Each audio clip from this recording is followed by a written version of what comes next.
Bonjour mesdames et messieurs. Donc, après les introductions qui ont fait les exposés précédents faits par Daniel et par Michel, il est clair que je vais certainement redire un certain nombre de choses qui ont été dites précédemment.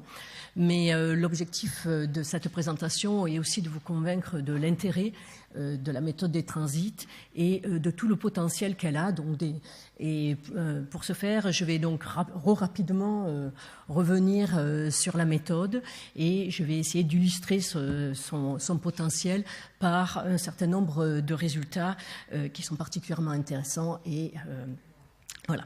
Alors, la méthode des transits, nous l'avons déjà vu dans l'exposé de Daniel. Donc, on a affaire à une étoile qui scintille et qui peut être active, etc.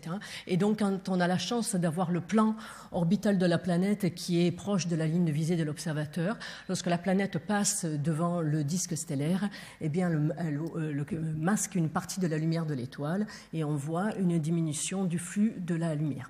Alors, comme Daniel l'a très bien dit, les variations de luminosité de l'étoile qui se produisent lors de ce transit sont très faibles, 1/100 à quelques 8 ou 7 10-5 pour une Terre.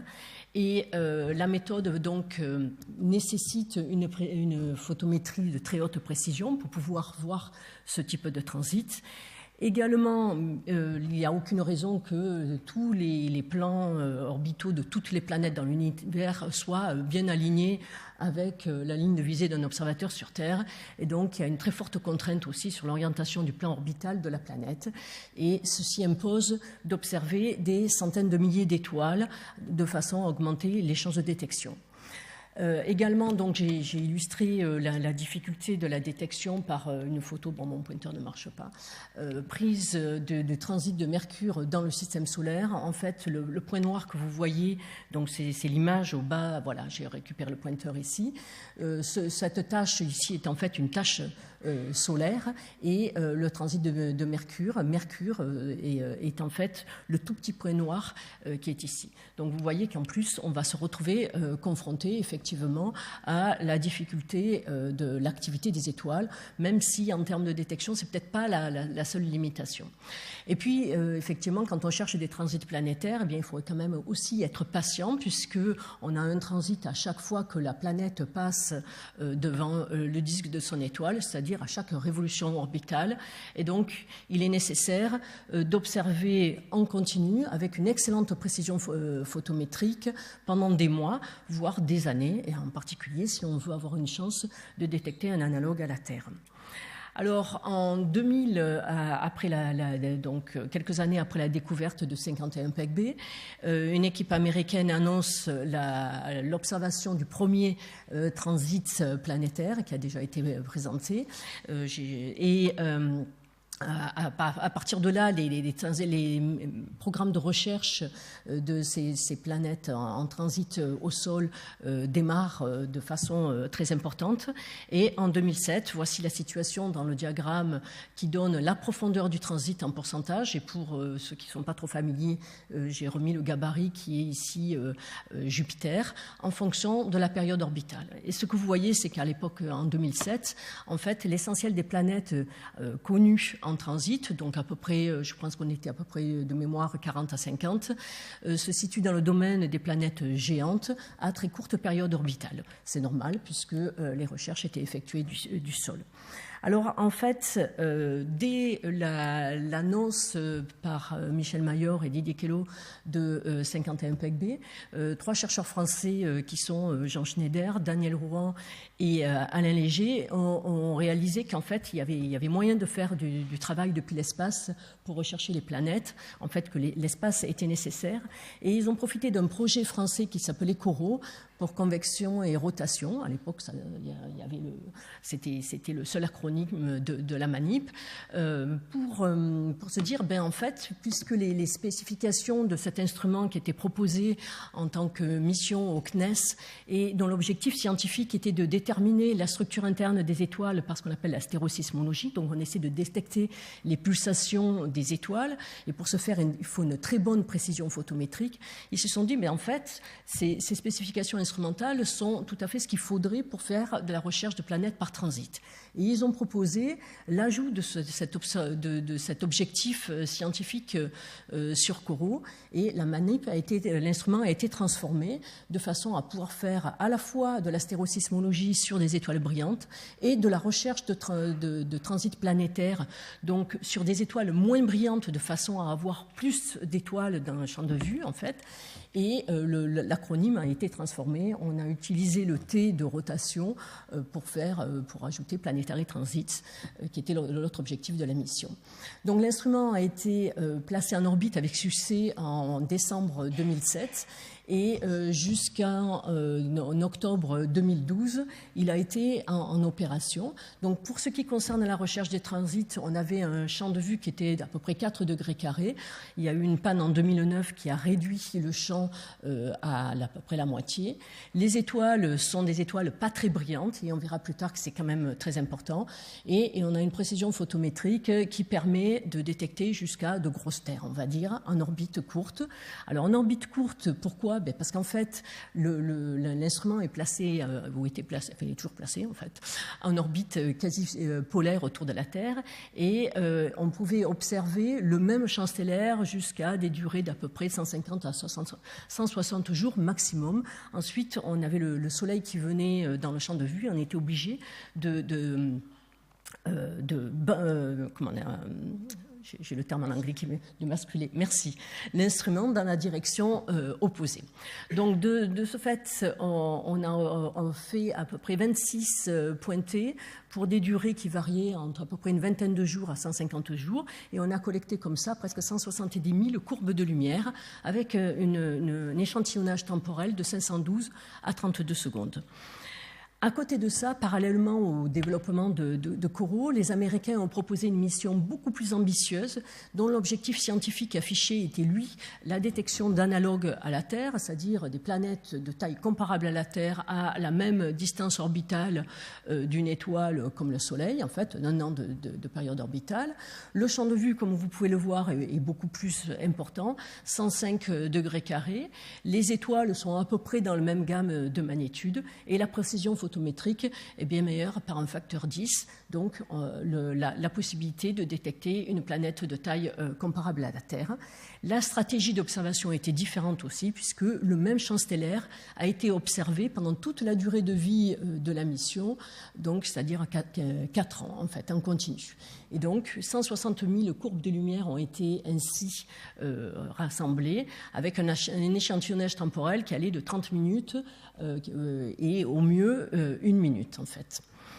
Donc si on essaie d'illustrer un petit peu l'intérêt de ces observations spatiales, je pense qu'on peut reprendre le même diagramme que celui que nous avons vu précédemment, et dans lequel, cette fois-ci, outre les détections qui étaient faites au sol avant 2007, on a rajouté les candidats planètes détectés par Corot, et on voit que Corot avait la sensibilité pour faire de la détection jusque dans le domaine des petits Neptunes, on va dire, et pour des périodes orbitales jusqu'à peu près une centaine de jours.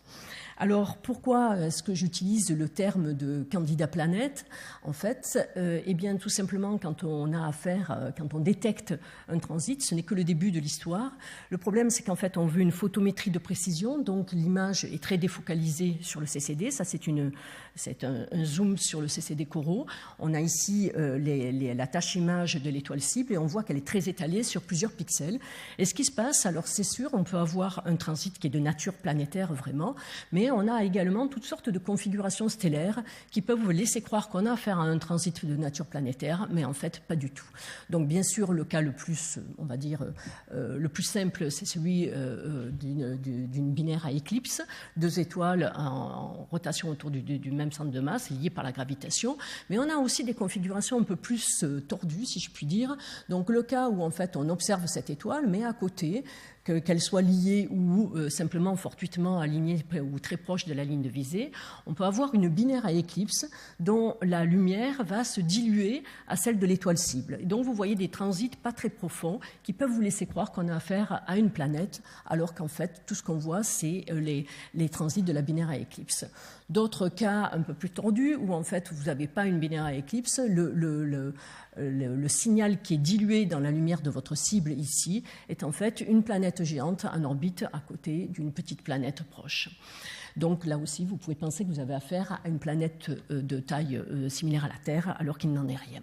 Donc il y a tout un processus d'un petit peu d'écrémage des transits qu'on trouve, de façon à faire le tri entre les candidats planètes et puis les vraies planètes. Et pour celles qui sont de nature planétaire avérée, ensuite, ce qu'on essaie de faire, ce qu'on a fait avec Corot, c'était avoir une bonne mesure de la masse de la planète. On va en reparler. Alors, pour comparaison, ici, vous avez ce qu'on a déjà vu avec les exposés précédents, les résultats de Kepler. Là, en fait, c'est après un peu plus de 4000 candidats planètes, c'est énorme en fait. Vous voyez qu'on est dans le domaine des planètes de taille similaire à la Terre, a priori, avec des périodes orbitales qui vont jusqu'à quelques années, enfin, une année, un peu plus. Et actuellement, il y a 63 planètes avec des estimations de masse qui sont pas trop mauvaise, on va dire, d'accord, et 825 planètes à confirmer. Alors les chiffres varient un petit peu selon les auteurs ou les sites qui sont référencés, mais bon, ça c'est pas très grave. Alors ce qui est par contre de particulièrement intéressant, on l'a vu, les transits c'est un effet géométrique, on va avoir une estimation du rayon de la planète.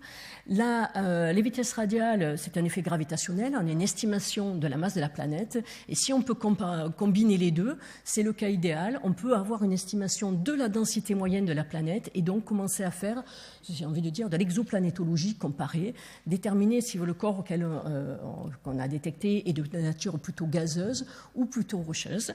Et qui plus est, quand on combine les deux mesures, on a quand même l'estimation directe de la masse, on lève cette incertitude sur l'inclinaison du plan orbital, puisqu'on sait qu'avec le transit, on a l'inclinaison du plan orbital. Et puis, on a en fait l'ensemble des paramètres orbitaux des planètes, y compris, par exemple, des choses comme l'excentricité, qui sont particulièrement importantes également, puisqu'elles renseignent sur les processus d'évolution des planètes. Donc, typiquement, pour illustrer le type d'études qu'on peut faire, dans ce diagramme qui donne l'excentricité de quelques planètes à transit en fonction des périodes, en fait, il doit y en avoir d'autres qui ne sont pas nécessairement à transit, je ne me souviens plus exactement. On voit qu'on a une très forte dispersion des excentricités et on peut arriver avec des modèles à retracer l'évolution de la planète et déterminer un petit peu, essayer de contraindre la façon dont la planète va réagir aux sollicitations de marée et donc, qui est un processus important, parce que j'imagine que Jacques probablement en parlera bien mieux que moi. Une chose importante également, c'est que dans tous les cas, les paramètres de la planète que vous déterminez sont toujours liés à ceux de l'étoile. Donc, il y a une étape indispensable qui est de déterminer masse et rayon de l'étoile. Et pendant qu'on est à faire ce genre d'analyse, eh bien, on peut tirer d'autres informations, comme Michel l'a dit tout à l'heure, sur les paramètres stellaires, à savoir l'abondance en éléments lourds, la rotation de l'étoile, son âge également, des choses importantes pour mettre l'évolution des systèmes planétaires un petit peu en contexte. Alors, dans les résultats obtenus par les surveys, les programmes de vitesse radiale, je pense qu'il y a eu un certain nombre de choses auxquelles on ne s'attendait pas. Typiquement, bizarrement, je vais commencer par le côté des grandes masses, peut-être. La découverte de naines brunes à très courte période orbitale, à moins de 10 jours de période orbitale, c'était quelque chose qui n'était pas détecté ou très peu détecté. Il y avait quelques cas qui paraissaient intéressants, mais on n'avait pas trop d'informations. Et là, non seulement on les a détectés, mais on a pu bien sûr aussi mesurer leur masse. Le premier cas, c'est Corot 3b, qui est un corps à 21 fois la masse de Jupiter, qui a reposé le problème de la définition d'une planète, comment on distingue entre une planète et une étoile de petite masse. Et puis, depuis cette découverte, en fait, on a trouvé d'autres naines brunes, donc des objets qui sont clairement dans le domaine des masses auxquels auxquelles on s'attend pour les naines brunes, comme au Corot 15 ici, mais aussi KOI 205, etc., à 40 fois la masse de Jupiter, etc. Donc là aussi, ça pose le problème de donc cette définition des planètes vers les grandes masses et la formation de tels systèmes. Alors, je vais dire rapidement un mot, mais je pense que Franck Celsis va en parler, sur un des atouts aussi des transits, qui est parfois un petit peu négligé. C'est que même avec les transits simplement, et la photométrie à haute précision qu'on peut faire avec des instruments comme Kepler par exemple, on peut commencer à sonder les propriétés des atmosphères de ces planètes à transit.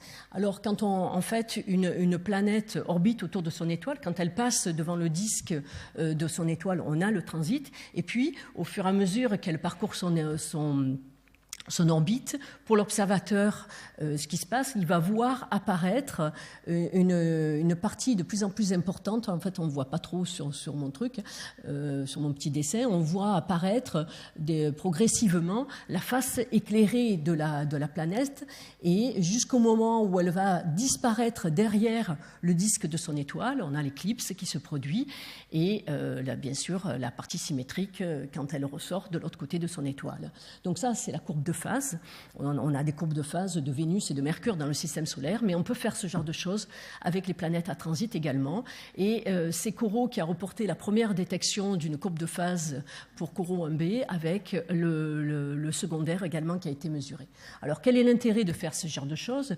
C'est que, en fait, ça vous donne une estimation du pouvoir réflecteur, en quelque sorte, de la planète. Ici, l'atmosphère, puisqu'on a affaire à des planètes géantes. Si on a affaire à des planètes solides, ça peut être sans atmosphère, ça pourrait être le sol de la planète, des choses comme ça. Et on peut également avoir aussi certaines informations sur les propriétés thermiques de la haute atmosphère de la planète. Et actuellement, il y a à peu près une douzaine de planètes dans le domaine des géantes pour lesquelles on a pu mesurer l'albédo de la planète.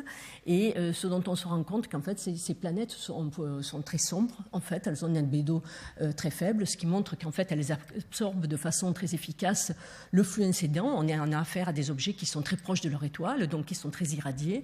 Et donc, vraisemblablement, il y a des phénomènes de redistribution et d'absorption assez efficaces à l'intérieur de ces planètes. Je pense que Franck en dira beaucoup plus sur cet aspect.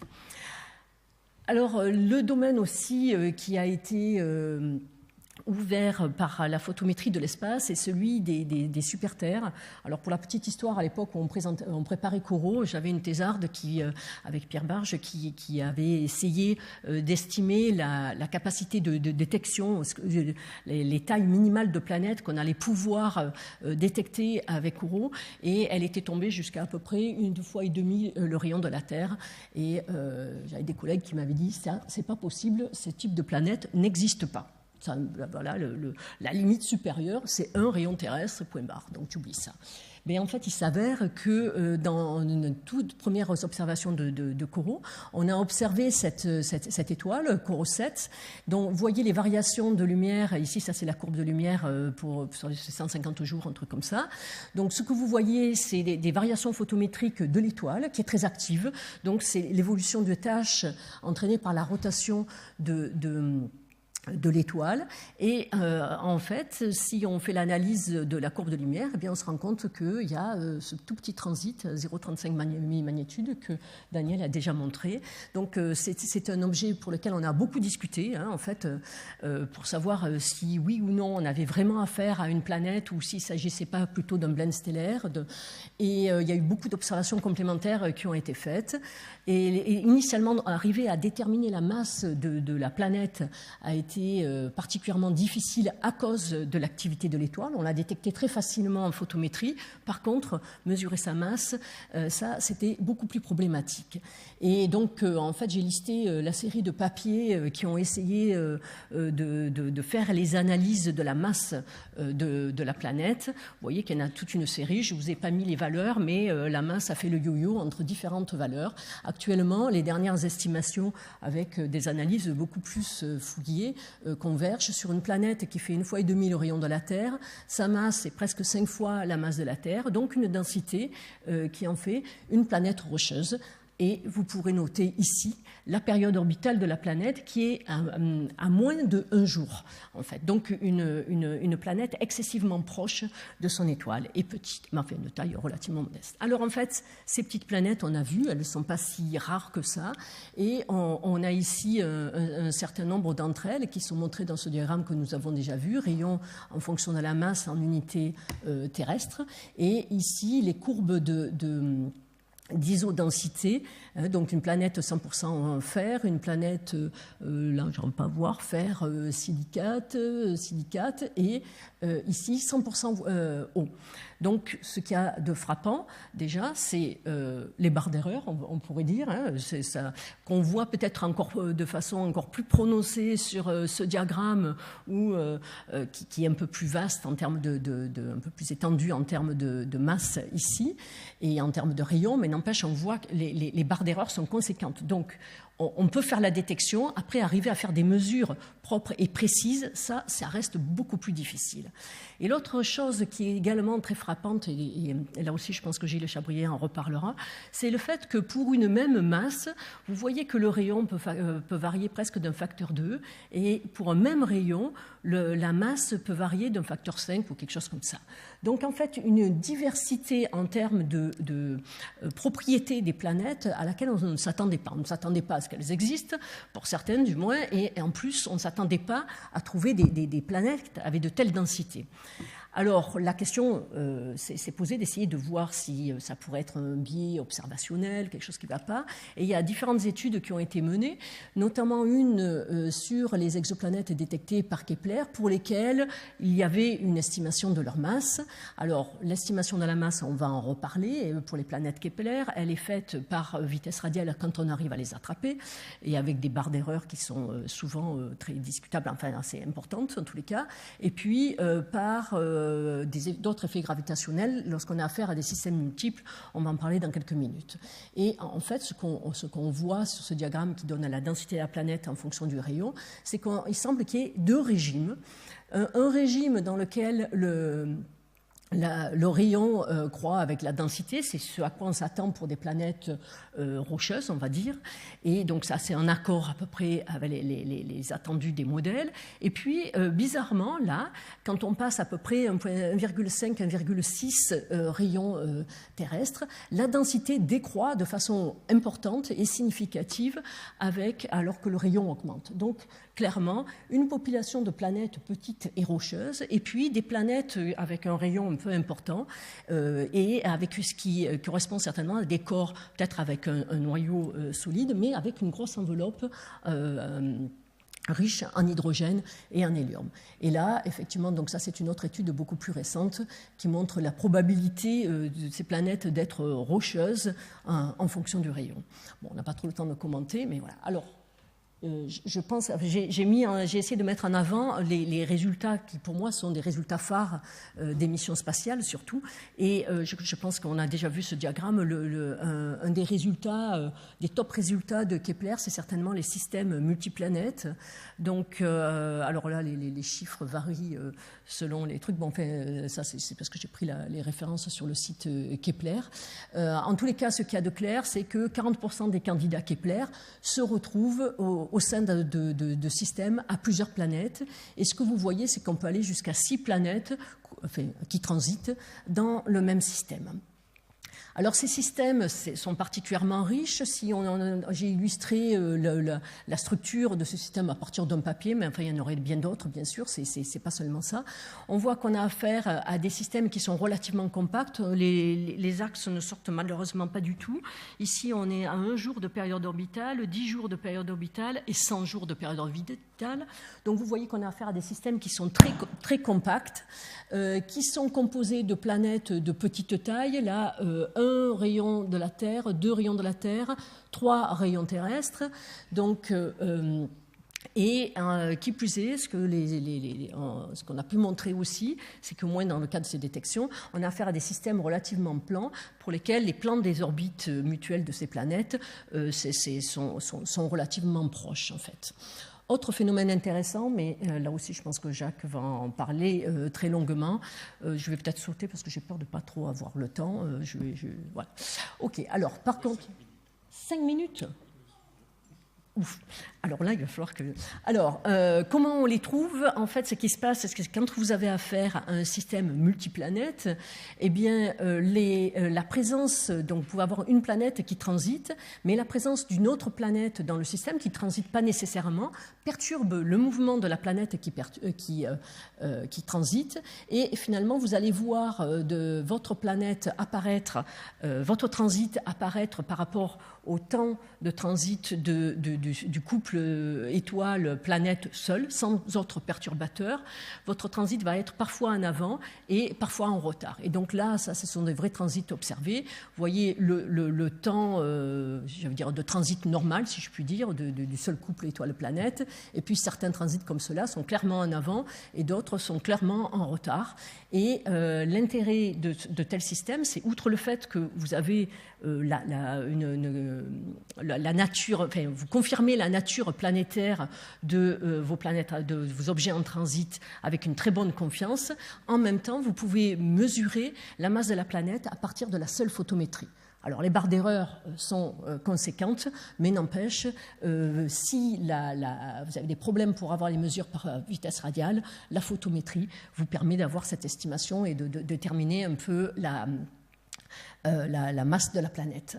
Alors, juste pour illustrer cet effet, ici, le cas de Kawi 142, qui est le roi des transits, on est le roi des TTV, pour les transits time variation, donc, où l'amplitude est de centaines de minutes, et par les TTV, l'effet dynamique pur, juste l'analyse de la courbe de lumière, la masse du compagnon qui perturbe et qui ne transite pas était estimée à 0,6 masse de Jupiter. Par les vitesses radiales, nous avons suivi le système et nous avons trouvé une masse de 0,7 masse de Jupiter, donc en bon accord dans les barres d'erreur avec ce qui avait été fait par la photométrie. Malheureusement, la nature n'est pas toujours aussi simple et gentille. Et il y a en fait bien souvent de forts désaccords entre les masses estimées par les TTV et celles qui sont estimées par les mesures de vitesse radiale. Bon, sans trop rentrer dans les détails, dans le cas de ce système ici à 4 planètes, vous voyez que pour la planète D, l'estimation par vitesse radiale donne une masse de 106 fois la masse de la Terre, tandis que celle par les TTV donne une masse de 52 fois seulement la masse de la Terre. Alors, ce type d'écart systématique pour les quelques planètes pour lesquelles il y a les deux estimations de masse se retrouve de façon un petit peu systématique. Les masses estimées par TTV sont souvent plus faibles que les masses estimées par vitesse radiale. Donc il est possible qu'en fait cet effet d'amortissement des TTV soit dû à la présence d'autres planètes qu'on ne détecte pas. D'autres auteurs ont avancé l'idée que ça pourrait être une propriété des systèmes planétaires compacts, mais ça me paraît un peu à discuter, disons. Peut-être le résultat, un autre résultat phare de Kepler est l'existence, enfin la preuve observationnelle de quelque chose qui a été beaucoup discuté avant, c'est-à-dire l'existence de planètes autour de systèmes binaires, d'étoiles binaires. Donc, et là, la première découverte pour Kepler 16, donc on a un couple d'étoiles K et M qui sont en orbite mutuelle, enfin en orbite une orbite excentrique de 41 jours, et on a détecté une planète avec une période orbitale de 228 jours, donc d'une masse de 1/3 de la masse de Jupiter.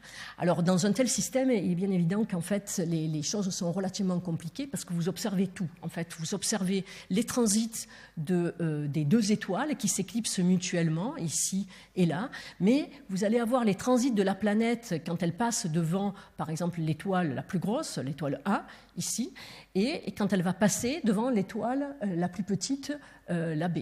Donc, mais les transits ne sont plus du tout périodiques.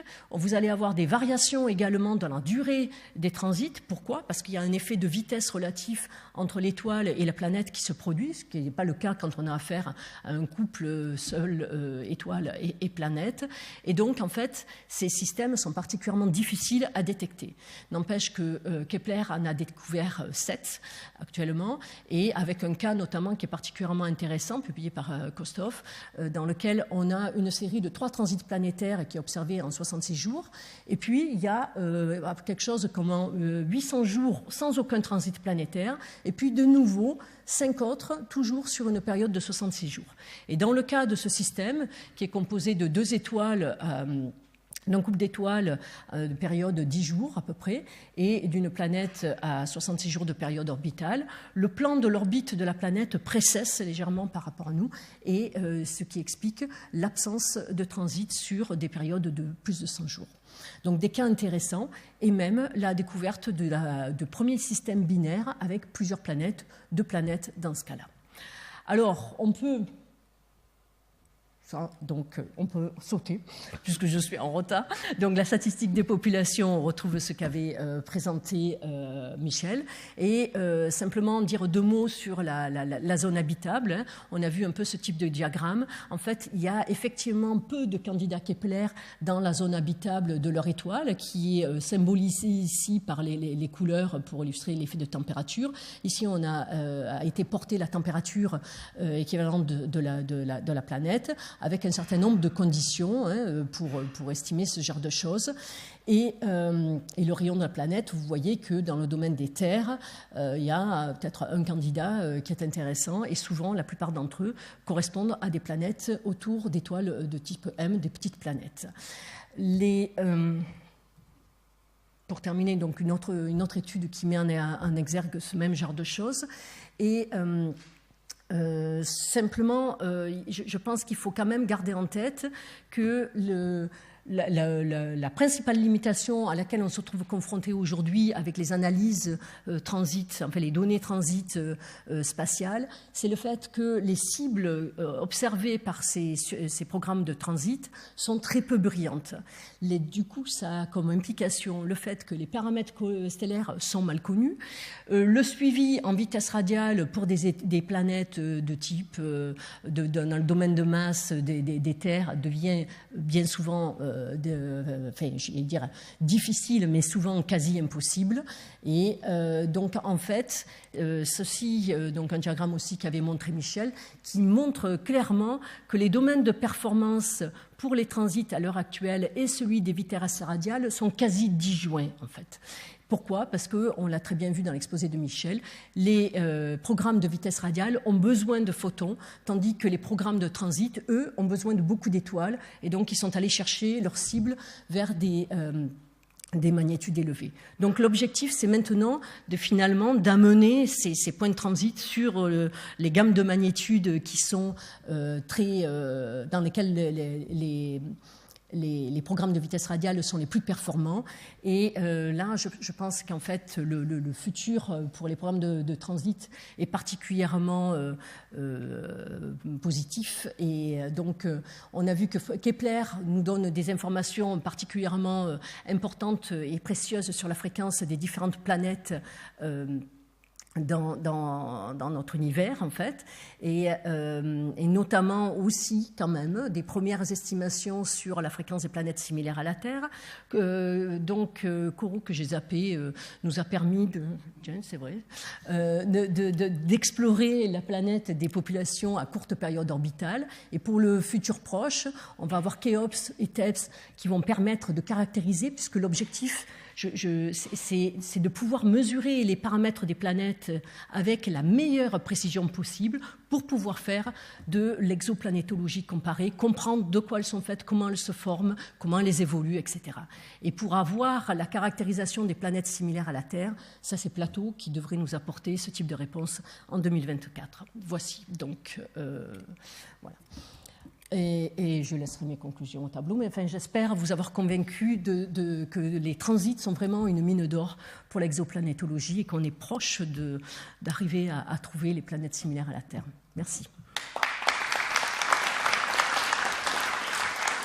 Merci beaucoup, Magali. Est-ce qu'il y a des questions? Franck Celsis.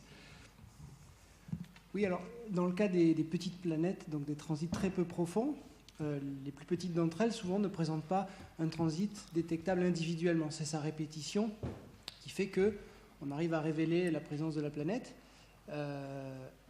Est-ce que dans le cas des planètes qui ne présenteraient pas des transits périodiques, soit à cause de TTV très forts, soit parce qu'elles sont dans des systèmes binaires, est-ce qu'on a aujourd'hui les algorithmes pour faire sortir ces transits faibles qui ne sont pas périodiques?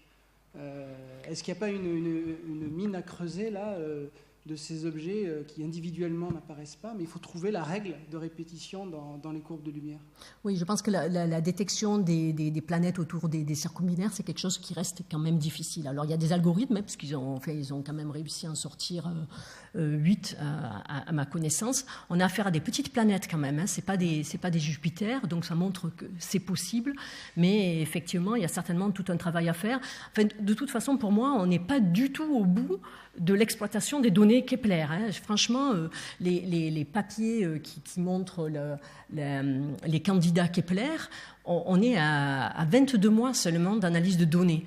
Donc, même s'ils utilisent parfois l'information des quelques quarters qui suivent, malgré tout, il y a certainement des résultats encore intéressants à attendre dans les années à venir, effectivement. Mais bon, on peut se préparer et effectivement pousser les algorithmes pour détecter des cas un petit peu particuliers. Oui. Jean Schneider. Je voudrais faire un petit point historique sur les transits. Tout le monde cite l'article d'Otto Struve en 1952. L'idée de transit planétaire date du XVIIe siècle par Jean Tarde. C'était un médecin astronome. À cette époque-là, on pouvait être un peu tout. Et il imaginait que les taches solaires pouvaient être des transits de planètes. Bon, ce n'était pas vrai. Ensuite, en 1850, David Lardner, dans son traité d'astronomie, disait mais on pourrait chercher des planètes autour d'autres étoiles par transit. Ensuite, en 1938, un certain Berzowski, astronome à l'Observatoire de Marseille, a fait le calcul de la profondeur du transit d'un Jupiter devant un Soleil. Il a dit c'est 1%, donc on pourrait le détecter dès aujourd'hui. Malheureusement, il y a eu un blocage des idées qui a complètement occulté cette voie. Merci. Vincent Courtillot. Oui, une question de Béotien, un non-astronome. Comment vous faites pour étudier 100 000 étoiles? Vous pouvez nous donner une idée? C'est entièrement automatique, avec ces résolutions incroyables. Vous ne faites plus rien à la main ou à l'œil? On fait quand même encore à l'œil. Non, il y a quand même des algorithmes automatiques qui fonctionnent bien. D'accord, pour au moins détecter les transits, etc. Après, il y a toujours quand même une intervention humaine, ne serait-ce que pour trier, vérifier. Je veux dire, on détecte beaucoup de binaires à éclipse. Hein, la plus grande fraction des détections correspondent à des systèmes stellaires. Donc, et là, on n'est pas encore au stade où tout est automatisé. Par contre, on y travaille. Et la même personne regardera des images de plusieurs milliers d'occultations de binaires de transit. Alors ça paraît extraordinaire. La même peut-être pas, mais on va dire plusieurs milliers, peut-être pas là aussi, mais plusieurs centaines, oui. Oui. Et donc nous, au niveau de Corot, on a fait ça. Il y a eu plusieurs personnes qui ont repassé à la main les courbes de lumière des bons candidats planètes. Et l'équipe Kepler a fait également pareil. Pour tout ce qui s'appelle le filtrage de ces candidats, ils avaient plusieurs personnes qui travaillaient, ils se partageaient un peu le travail. Ouais. Mais ça fait partie des choses sur lesquelles on travaille pour les futures missions, parce que je veux dire, on ne peut pas avoir des armées de personnes qui regardent des courbes de lumière. Ouais. Une dernière question, Marc-Olivier.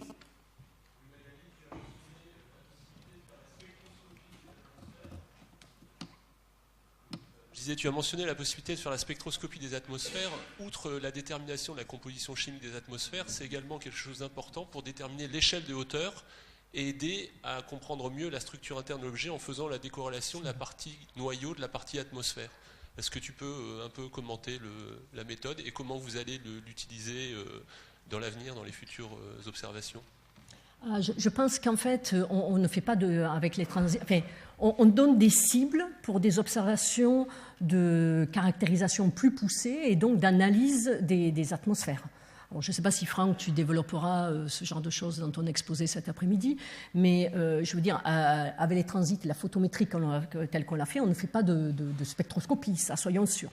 Par contre, donc, on a des cibles intéressantes à ensuite observer avec d'autres instruments. Donc, ça peut être les ELT, par exemple, l'ELT dans quelques années. Ça peut être JWST également. Voilà. Mais c'est pas du tout la photométrie qui te donne ce genre de choses. La photométrie te donne certaines informations sur les propriétés de la partie haute de l'atmosphère via la courbe de phase, mais on ne fait pas de spectro.